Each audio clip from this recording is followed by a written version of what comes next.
कई बार वाकई मौसम कुछ हालात को देख के आता है।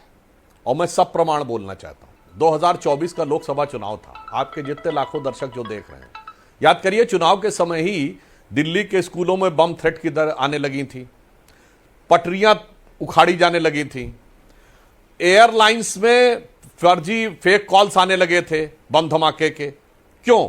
और चुनाव के बाद भी यह हुआ क्योंकि कुछ शक्तियों का मौसम लगा था कि अब उनकी ताकत बढ़ गई। और अब मैं इसे संयोग कहूं या राजनीति का बदलता हुआ मौसम कहूं कि साहब उसके बाद आप देखिए हरियाणा, महाराष्ट्र और दिल्ली, उसके बाद एयरलाइंस को जो फेक कॉल आती थी वो रुक गई।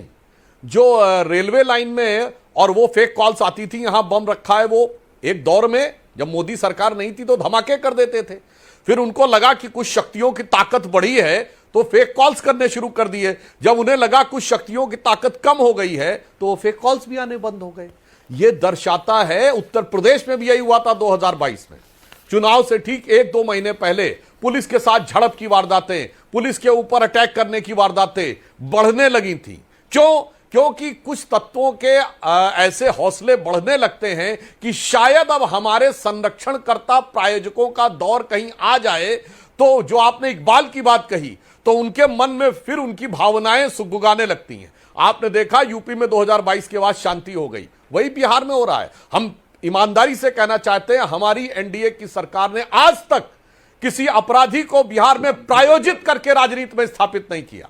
मैं चैलेंज करके पूछता हूं, बताइए कौन नहीं जानता है कि सिवान में शहाबुद्दीन हो या वो जो प्रायोजित स्थापित कुख्यात अपराधी थे, उनको लाकर राजनीति में माननीय बनाने का काम जिन लोगों ने किया,